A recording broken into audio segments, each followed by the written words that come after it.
Okay, so part 3 of setting up a standard ASHEE simulation. Okay, and last time we set all these parameters here, including this one here, which is the atmospheric pressure at the vent. Okay, and now we come to this next pressure here. So this is the pressure of the plume at the vent. Okay, so this seems to be one of the more challenging parameters to constrain. And so if you happen to know the pressure at the vent, you could just put this straight in here, but more likely we don't know that. So ASHEE does have a little script we can modify to try to estimate this pressure at the vent. Okay. So what I might do is open a new terminal. Go back here for a second. All right, and I just want to open this to the home directory. So I'm just going to write CD, my working directory, and I'm in home of OS boxes. I'm just going to list all the files that are here. Okay. Okay. So here you can see we've got some folders like downloads and music, got some tunes. But the file we want to look at specifically in this case is mac.py. Okay, so this is basically going to say, well, if I know the speed of the eruption, if I know the speed of the eruption plume, then I'm going to be able to estimate the pressure from this mac.py file here. So I'm going to keep this one open. And what I'm going to do is I'm going to open this mac.py file with Git. Okay, so I'm just going to hide this one now.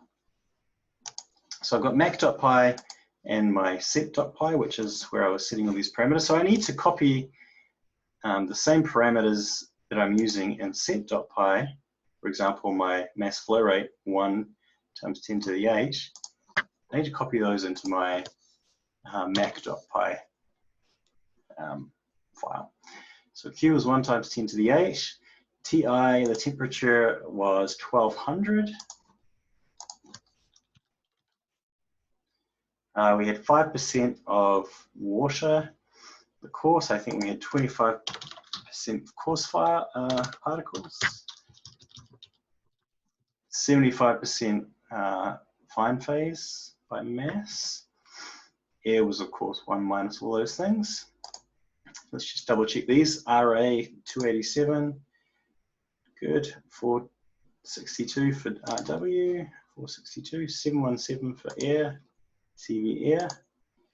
CV water was 1348, good.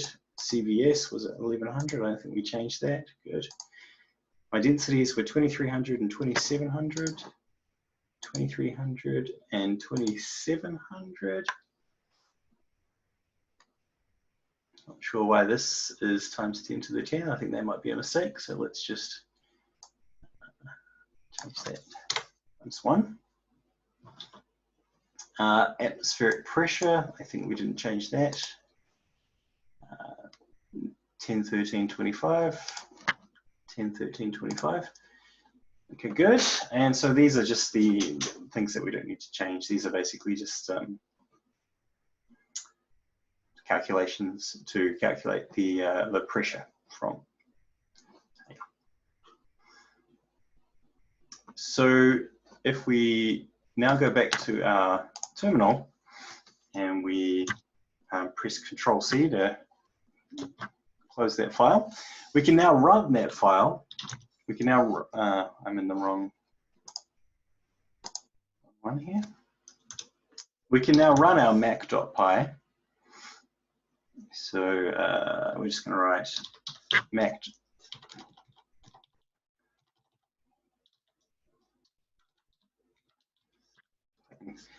Right, we just type /mac.py to run this file. Okay. So now, if we know the speed of our plume at the vent, we can enter in this in terms of the Mach number. Okay. So I'm going to assume that I'm getting something like 0.75 Mach at the vent. And so this will back calculate from this 0.75 to give me the pressure at the vent required for that Mach number. Okay, so this is going to be some separate calculation that we're going to have to do at some stage. So I'm just going to take this number, let's round it up, round it down or something.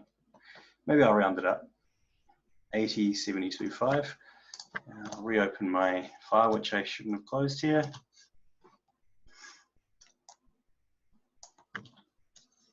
Okay, and so this is going to be my pressure of the plume at the vent to get a Mach number of 0.75. Okay. So this is, I guess this is some number that might be up for discussion to get an accurate simulation. Okay.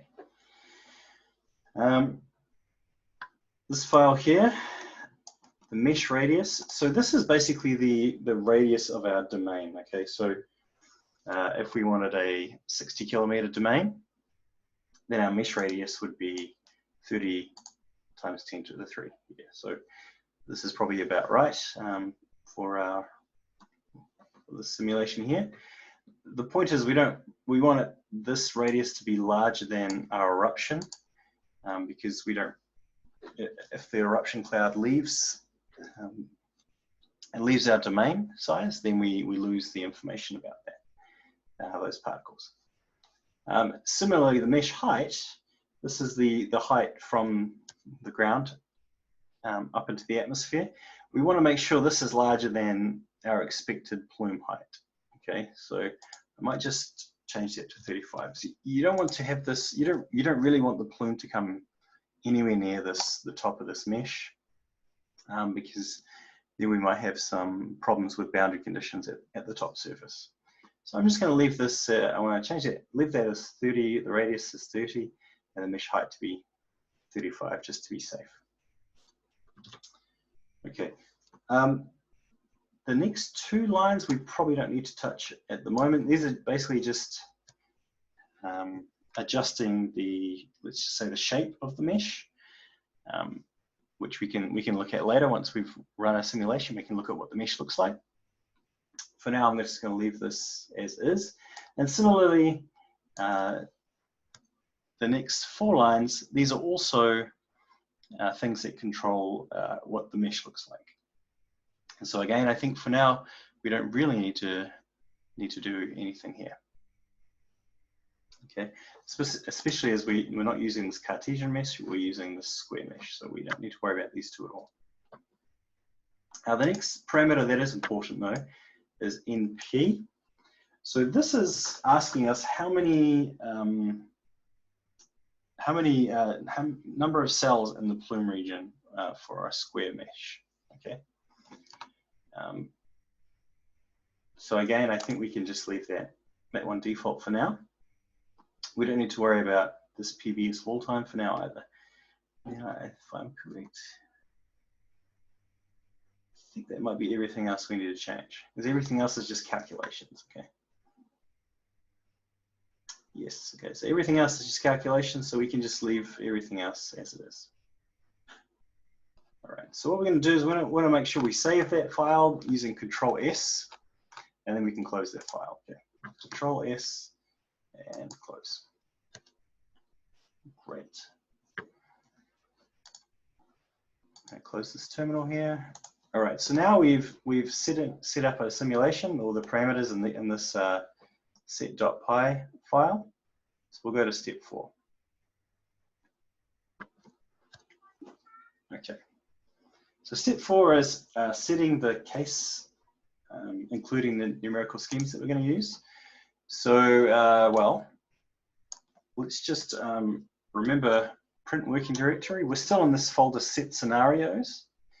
And if I ls, I have this folder in here called folder 0.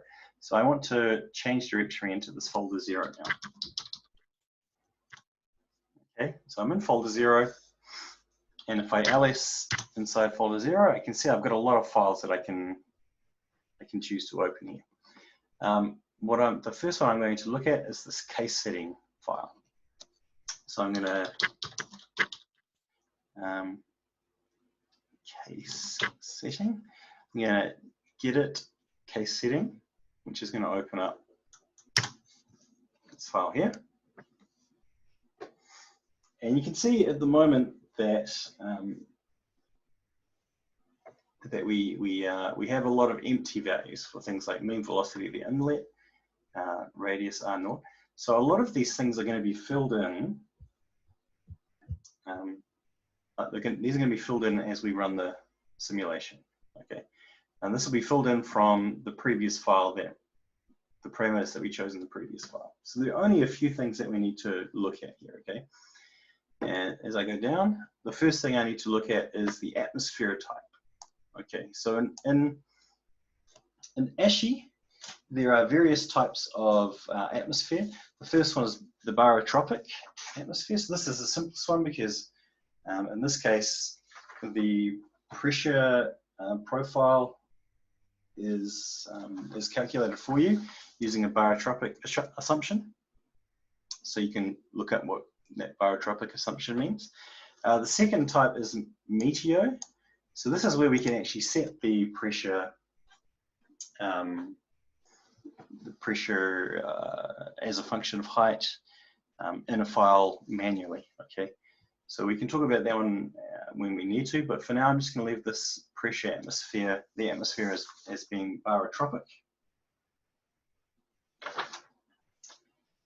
Okay. Unfortunately, the one limitation of barotropic is we don't have any wind included in the barotropic atmosphere, whereas we can do that in the meteo case. But again, we'll just stick with the simplest case for now and use barotropic. The next thing we want to change in this file is nproc. Okay, so this is the number of processes that we want ASHEE to run on. So for example, if we have a computer with 8 cores, we might want to use half of those to run an ASHEE simulation. So I'm going to change my number of processes that I'm allowed to use to 4. So this number can be quite a lot higher when we're using a supercomputer or a cluster.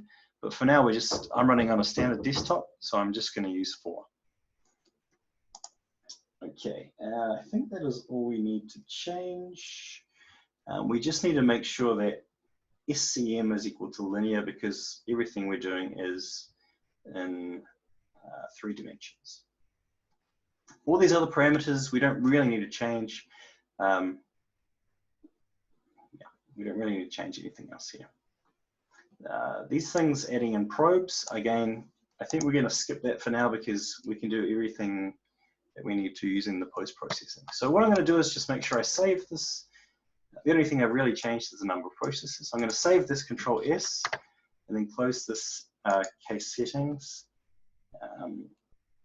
And then in the next video, we'll talk about setting the atmospheric profile.